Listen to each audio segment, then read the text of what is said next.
Fine. ಇದೀಗ ಐಐಟಿಗೆ ನರೇಂದ್ರ ಮೋದಿ ಅವರು ತಲುಪಿದ್ದಾರೆ ಅನ್ನೋ ಮಾಹಿತಿ ಲಭ್ಯವಾಗ್ತಾ ಇದೆ. ಥ್ಯಾಂಕ್ ಯು ಕಾರ್ತಿಕ್, ಈ ಕ್ಷಣದ ಮಾಹಿತಿಯನ್ನು ಕೊಟ್ಟಿದ್ದಕ್ಕೆ. ಅಲ್ಲಿ ಸಮಾರಂಭದಲ್ಲಿ ನರೇಂದ್ರ ಮೋದಿ ಅವರು ಮಾತನಾಡ್ತಾರೆ. ಆಗಲೇ ನಮ್ಮ ರಿಪೋರ್ಟರ್ ಕಾರ್ತಿಕ್ ಹೇಳ್ತಾ ಇದ್ರು, 3 ಜನರಿಗೆ ಮಾತನಾಡೋದಕ್ಕೆ ಅಲ್ಲಿ ಅವಕಾಶ ಮತ್ತು ಕಾರ್ಯಕ್ರಮವನ್ನು ಅಲ್ಲಿ ಸಿದ್ಧತೆ ಹಾಗೆ ಮಾಡ್ಕೊಂಡಿದ್ದಾರೆ. ಸಿಎಂ ಸಿದ್ದರಾಮಯ್ಯ ಅವರು ಮತ್ತು ಅಶ್ವಿನಿ ವೈಷ್ಣವ್ ಹಾಗೇನೆ ನರೇಂದ್ರ ಮೋದಿ ಅವರು 3 ಜನ ಮಾತಾಡ್ತಾರೆ, ಭಾಷಣ ಮಾಡ್ತಾರೆ. ಸಿಎಂ ಸಿದ್ದರಾಮಯ್ಯ ಅವರು ಭಾಷಣ ಆಗ್ತಾ ಇದ್ದಂಗೆ ನರೇಂದ್ರ ಮೋದಿ ಅವರು ಭಾಷಣವನ್ನು ಮಾಡ್ತಾರೆ.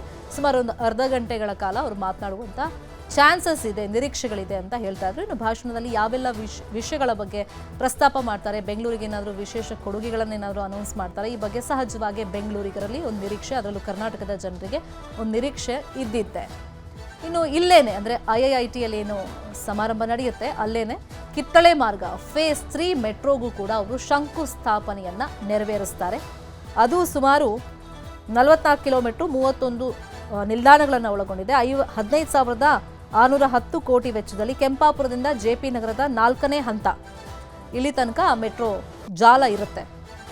ಸದ್ಯಕ್ಕೆ ಮೆಟ್ರೋ ವಿಸ್ತೀರ್ಣ ಈ ಹಳದಿಲೇನು ಉದ್ಘಾಟನೆ ಆದಮೇಲೆ 96 ಕಿಲೋಮೀಟರ್ ಆಗಿದೆ. ಬೆಂಗಳೂರು ದಕ್ಷಿಣ ಭಾಗದ ಜನರಿಗೆ ಈ ಫೇಸ್ 2 ಹಳದಿ ಲೇನಿಂದ ಬಹಳ ಉಪಯೋಗ ಆಗುತ್ತೆ ಅನ್ನುವಂಥ ನಿರೀಕ್ಷೆಗಳಿದೆ.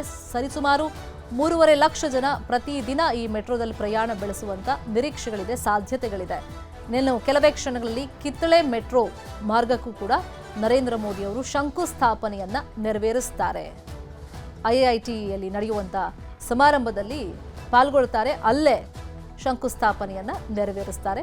ಪ್ರಮುಖರಿಗೆ ಮಾತ್ರ ವೇದಿಕೆ ಮೇಲೆ ಅವಕಾಶ. ರಾಜ್ಯಪಾಲ ತಾವರ್ಚಂದ್ ಗೆಹ್ಲೋಟ್, ಮುಖ್ಯಮಂತ್ರಿ ಸಿದ್ದರಾಮಯ್ಯ, ಕೇಂದ್ರ ವಸತಿ ಮತ್ತು ನಗರ ವ್ಯವಹಾರಗಳ ಸಚಿವ ಮನೋಹರ್ ಲಾಲ್ ಖಟ್ಟರ್, ಕೇಂದ್ರ ಬೃಹತ್ ಕೈಗಾರಿಕಾ ಸಚಿವ ಎಚ್.ಡಿ. ಕುಮಾರಸ್ವಾಮಿ, ರೈಲ್ವೆ ಖಾತೆ ಸಚಿವರಾಗಿರುವಂಥ ಅಶ್ವಿನಿ ವೈಷ್ಣವ್. ದೃಶ್ಯಗಳಲ್ಲಿ ಗಮನಿಸ್ತಾ ಇದ್ದೀವಿ. ಐಐಟಿ ಸಮಾರಂಭದಲ್ಲಿ ಆಡಿಟೋರಿಯಂನಲ್ಲಿ ನರೇಂದ್ರ ಮೋದಿ ಅವರು ಪಾಲ್ಗೊಂಡಿದ್ದಾರೆ. ಇನ್ಫೋಸಿಸ್ ಫೌಂಡೇಶನ್ನ ಸುಧಾಮೂರ್ತಿ ಮತ್ತು ನಾರಾಯಣ ಮೂರ್ತಿ ಅವರನ್ನು ಕೂಡ ದೃಶ್ಯದಲ್ಲಿ ನಾವು ಗಮನಿಸ್ತಾ ಇದ್ದೀವಿ. ಪ್ರೇಕ್ಷಕರ ಗ್ಯಾಲರಿಯಲ್ಲಿ ಅವರು ಕೂತಿದ್ದಾರೆ. ಮೋದಿ ಮೋದಿ ಅನ್ನೋ ಜಯ ಘೋಷಗಳು ಮೊಳಗ್ತಿರೋದನ್ನು ಕೂಡ ನಾವು ಗಮನಿಸ್ತಾ ಇದ್ದೀವಿ. ಎಲೆಕ್ಟ್ರಾನಿಕ್ ಸಿಟಿಯ ಐಐಟಿ ಸಭಾಂಗಣದಲ್ಲಿ ಕಾರ್ಯಕ್ರಮ ಇದೀಗ ನಡೀತಾ ಇದೆ. ನರೇಂದ್ರ ಮೋದಿ ಅವರು ವೇದಿಕೆ ಮೇಲೆ ಬರ್ತಾ ಇದ್ದಂಗೆ ಮೋದಿ ಮೋದಿ ಅನ್ನೋ ಜಯ ಘೋಷ ಅಲ್ಲಿ ಮೊಳಗ್ತಾ ಇದೆ. ಸೀಮಿತವಾದಂಥ ಗಣ್ಯರಿಗೆ ವೇದಿಕೆ ಮೇಲೆ ಅವಕಾಶ, ಜೊತೆಗೆ ಅಲ್ಲಿ ಒಂದು ವೀಕ್ಷಕರ ಗ್ಯಾಲರಿಯಲ್ಲಿ ಏನು ಕೂತಿದ್ದಾರೆ ಸುಮಾರು ಒಂದು 500 ಜನರಿಗೆ ಅವಕಾಶ ಅಷ್ಟೇ.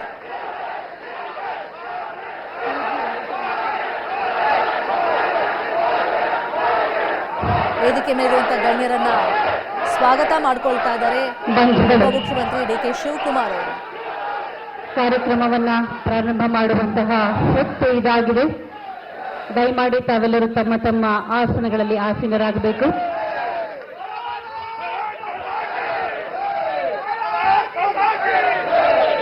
ಬಂಧುಗಳೇ, ಭವ್ಯ ಭಾರತದ ನಿರ್ಮಾಣದಲ್ಲಿ ಮತ್ತೊಂದು ಮಹತ್ವದ ಮೈಲಿಗಲ್ಲು ನಮ್ಮ metro.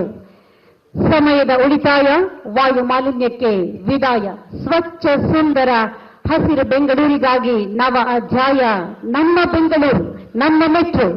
Ladies and gentlemen, next gen mobility for next gen city. Gift of metro projects worth 22,800 crores. On behalf of Government of India and Government of Karnataka, I am Shankar Prakash. ನಾನು ಭಾನುಮತಿ.